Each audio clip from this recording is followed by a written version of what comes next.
Welcome to the fourth monthly episode of Speaking of Poetry. I am Rennie McQuilkin, and I am delighted to be joined by the poet Katharine Carle, who will be reading from her new book, Divided Eye. Katharine is a member of the Seabury community in Bloomfield, where she arranges poetry readings and conducts a poetry workshop.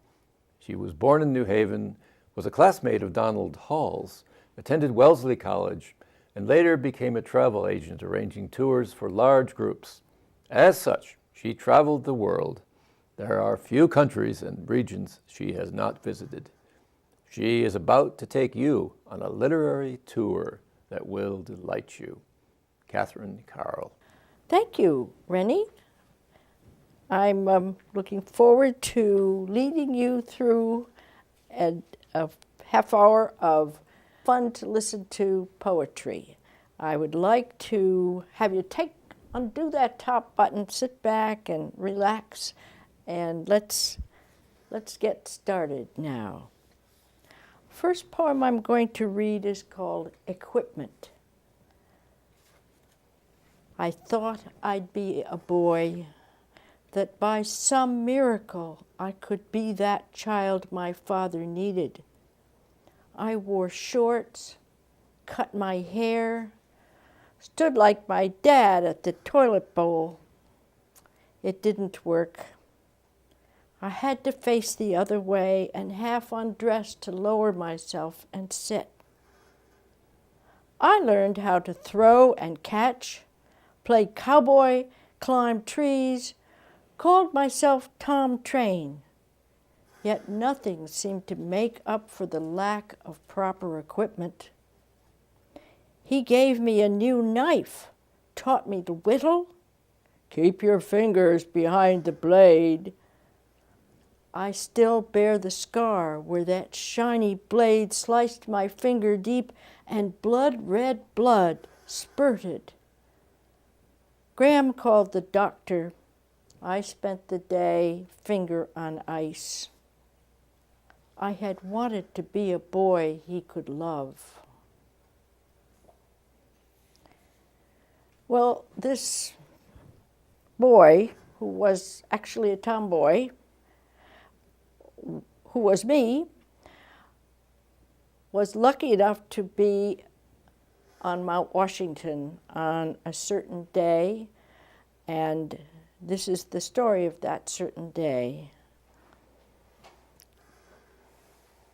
Her father must have sensed her adventurous spirit when he took her with him on his yearly mission to the summit, resetting crosses that marked the lost. Each year he told the story of that bright August day tourists set out to wander the summit, ill-dressed, unprepared for the treacherous snow squalls that hurled blasts from the great gulf. The train which had borne them up whistled piercing blasts, but left without them. A year later, their bodies discovered, crosses were set in warning and remembrance. In frigid summer air, the path, the huts below, appear and vanish, lost minute to minute in the clouds which tear across the saddle, obliterating the child excitedly dancing ahead of the group. I see her again, bounding up the slopes, knobby rock-scarred limbs akimbo. Oh, mountain, remember her with all those other lost.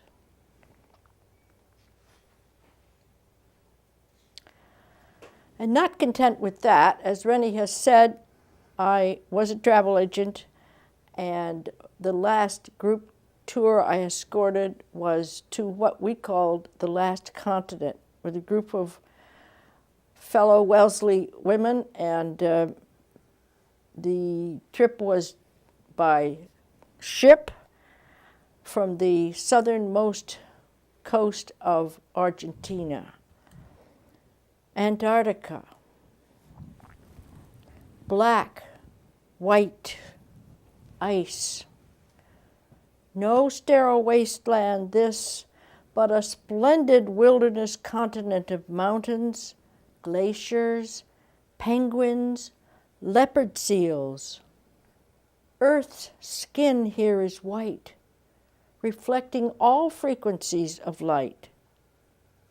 Sailing in the Southern Ocean, mountains of seas to climb, borne in on a storm, force 9, my fellow travelers paled. I reveled in the screaming gale. Part of me is a petrel singing its song, part an albatross lumbering along, and part is the poet doing what she'd planned to do with her one wild and precious life. Slogging ashore in boots, parka, and vest, I climb a headland, fall into a crevasse, test my limits. Proud to survive and know I've left my footprints in that snow.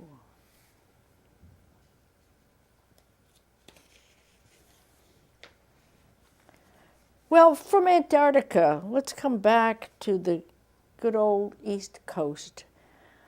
And the name of this poem is Sleeping in the Race.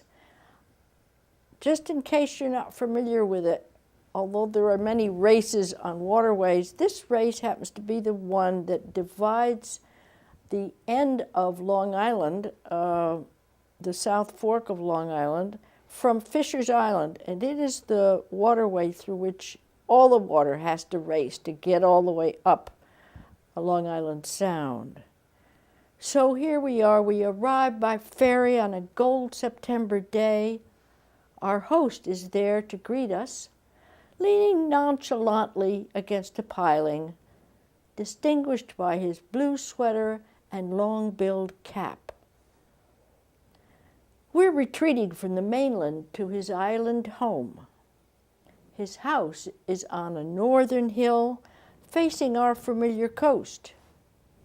We reach it bumping along in his red Jeep to a dirt track ending at an orchard with a house at its far end sitting almost in the harbor.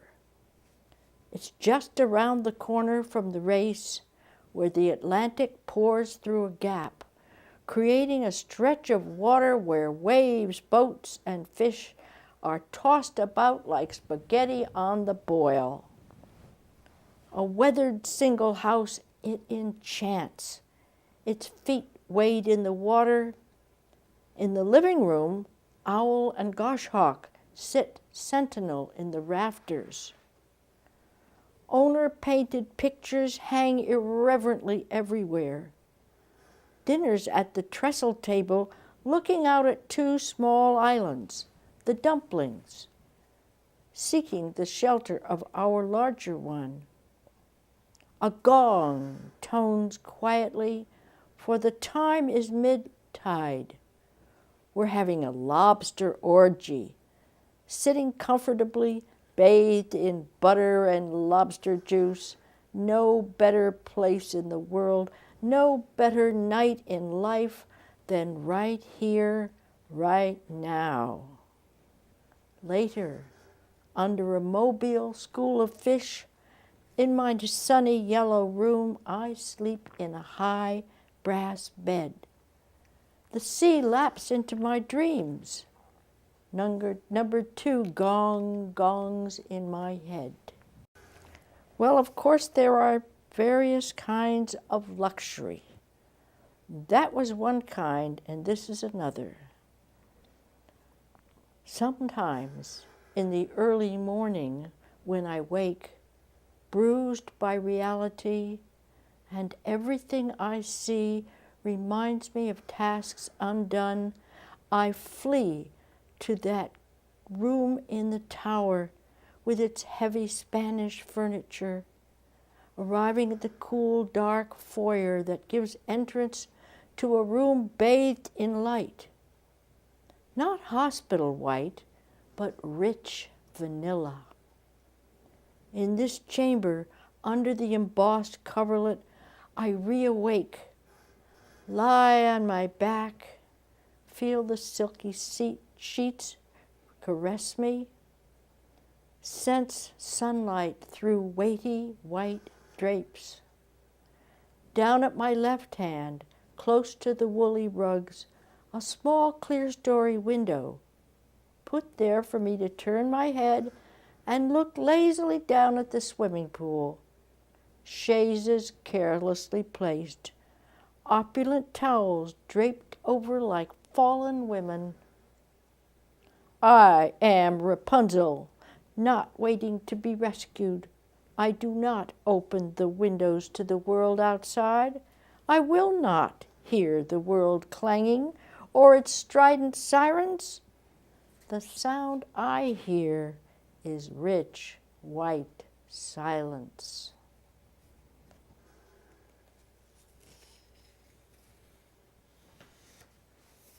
And we sure are traveling today because now we're in church. Sometimes some churches have a little ceremony called offering the peace. And if this has never happened to you, well, join me for this one. Offering the peace at St. Paul's. A bolt of electricity surged through me when he first touched me, gently placing his hands on my shoulders, turning my face to his, bending slightly to erase the full-foot difference between us. His blue eyes locked on mine. Deliberately he kissed me on one cheek and would have kissed the other, but I jerked reflexively. His kiss got stuck on my lips, remaining there for one eternal second. The peace of the Lord be always with you, and also with you. Katharine, many people have asked about this this cover. It's enchanting, and could you tell us the origin of that? Yes, Rennie. It's an oil painted by my mother and Margarita Redfield at a time when I was about 14, and she probably had ambivalent feelings towards this difficult daughter. In this painting, you'd have to see the book to understand the meaning of all those eyes, but they represent aspects of personality. And so while mother and daughter had a very friction-wrought the mother had an upbringing too with this daughter. However, I find that we all ended up well. I believe this picture was a picture of me, and I'm not sure she knew she was painting me, but we discovered after she died that she'd done another picture very similar, which was a very faithful likeness. So I think probably we could call this book a love poem to my mother, because we did resolve all of our problems together. And I've got a poem in the beginning of the book called Mother's Eye, which might explain it a bit. My mother was a woman with a too complex brain, and I too young to comprehend. Her aspirations for me included the presidency, a concept far too arcane. Rebellion led me to exploring love, something I didn't feel enough of. My early marriage dashed her hopes of summa cum, presented her instead with 2 grandsons. In my life, I begin to see why she painted me in the eye. What she wrote about her subject, the eye is not single, the personality is not whole and healthy, sums up disappointment, defeat. Feeling that I failed her, these poems try to answer her prediction of disaster. And there's one follow-up that might fill in the picture for you. Hanging the family. My maternal grandmother takes center wall. Commanding presence, eyes dazzling blue. A handsome woman painted by my mother, whose only photo suffers by comparison. Heavy horn-rimmed glasses, 30s hairdo from the local barber, large lace collar on a dowdy dress. Tall, erect, stylishly groomed, my beautiful grandmother was my true mother. She was glamorous, telling her scandalous stories, her gestures releasing the evening in Paris parfum she kept in a purple tasseled pocket file. My mother, a good Christian woman, unexciting, cerebral, judgmental. I feel disloyal now, telling you how I judged her.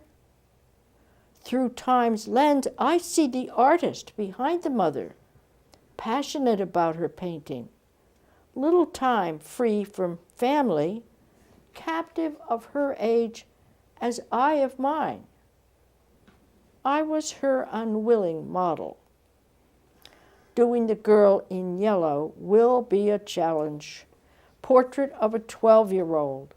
Luminous eyes, blue like her grandmother's, her coloring all summer sun, skin glistening folds, hair flowing in waves down her face. She pouts because her mother ordered her inside from play. She'd rather be cycling or swimming all day. 2. Moisten your lips, dear, and raise your chin.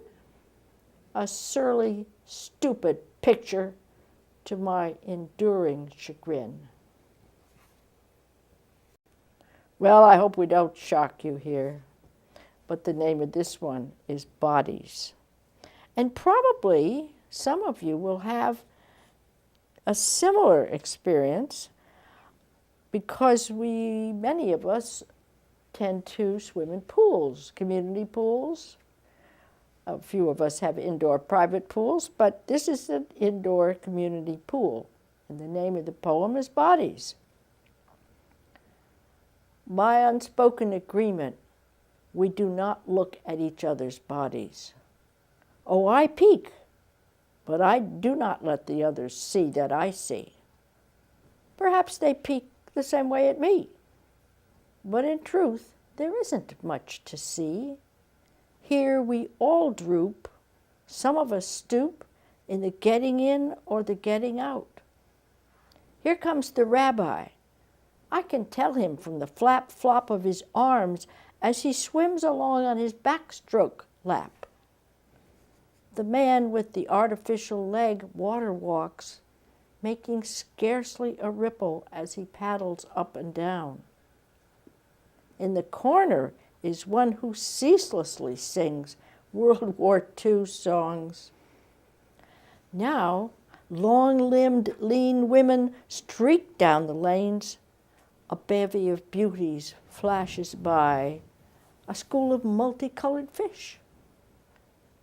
An indolent young man who takes his rounded limbs for granted presides over the pool. Belying his straight spine, he sprawls in exhaustion in his lifeguard's chair, while we, the truly expended, put ourselves to tests that tell us we're still alive. Back in the locker room, I swaddled myself in a towel, put one withered leg in pantyhose, turned to see myself in the mirror, and meet my younger self superimposed.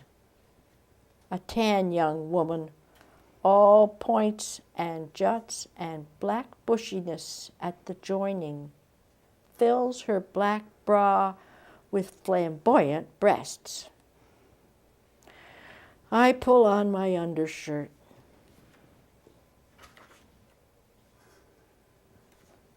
Well, getting older isn't always fun, and some of us know that.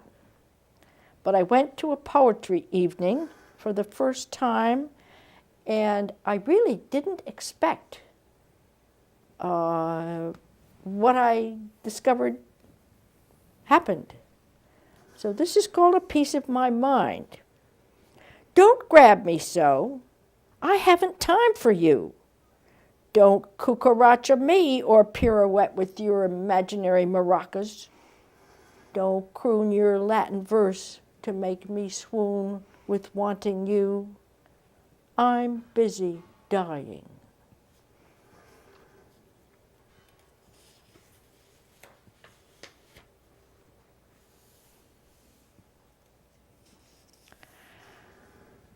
It was New Year's Eve. We'd had a wonderful time, and she was lying on the couch. Portrait of a woman.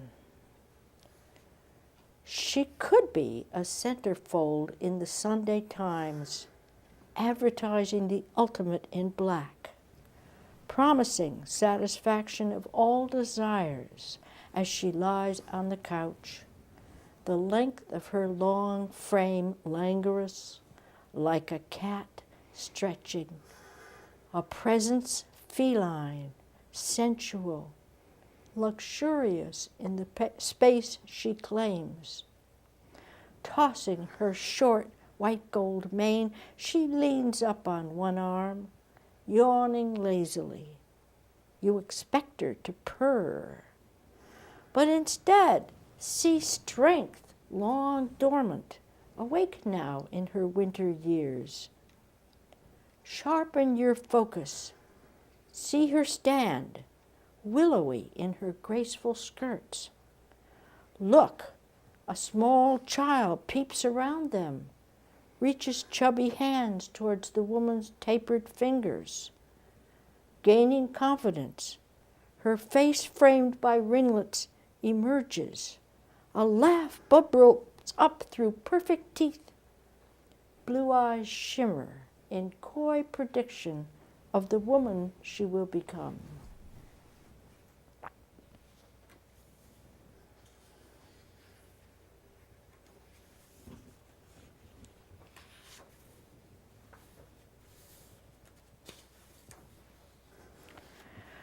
We've all had very memorable friends.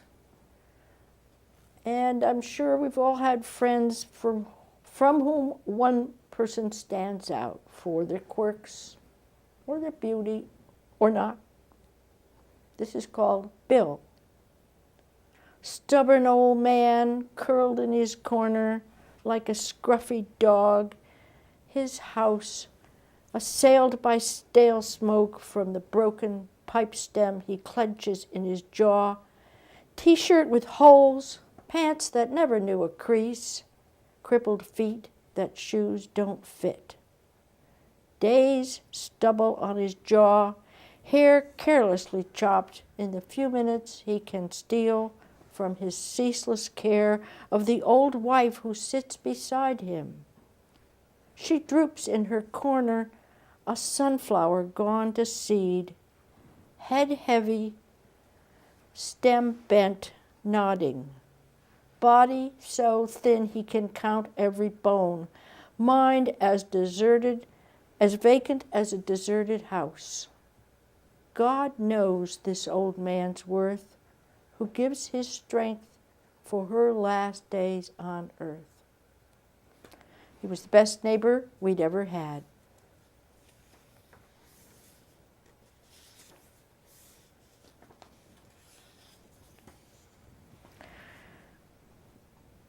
Coccinellidae. Bet you don't know what that is. Well, this poem should tell you. A community of ladybugs has settled in, obeying the biblical imperative. They've explored and colonized, increased and multiplied. And they've taken over my room. Hard-shelled, soft-tummied bugs, this must be their mating season. Clumps of ladybugs, like football players in a huddle behind the line of scrimmage. their arms around each other, their numbers on their backs, red and black, their team colors. Finding ladybugs between the sheets, I've lost my taste for sleeping in that bed. Hurrah, hurrah, they shout. We've driven the people out. And they did. But I had another bed to go to, thank goodness. And speaking of beds, that makes me think of winter, when we like to crawl into our beds. And winter makes me think of winter solstice, which is my favorite day in winter. The shortest day of the year, the longest night. And over at Seabury, we had a couple of solstices. It was a lot of fun. So I'm going to give you a little look into that solstice in this poem entitled Winter Solstice. A bonfire flames into the night. Sparks rise to the stars. We stand in a circle of light at the door of winter, at the stair of the new year, at the lighting of the candles. In white fields, deer track, bobcats stalk, coyotes howl. The moon waxes and wanes. The mystery comes once and again. As we join hands in that circle, poised between dark and light, may sparks rise to ignite all our lives. I want to thank you for letting me come into your living room and read to you. And I thank you too, Rennie, for asking me to read. It's been a lot of fun. Thank you, Katharine. I want to say that although you may have lacked the proper equipment to satisfy your father's need for a son, your poetic equipment is right on the mark. That was a splendid reading.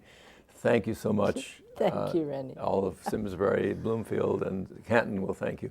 And I also want to thank Ken Picard and Karen Handeville for making this production possible. I want to say that if you would like to learn more about Katharine Carle and read some sample poems from her book, Divided Eye, please visit the Antrim House website, www.antrimhousebooks.com. Goodbye for now, and please come back next month for the 5th episode of Speaking of Poetry.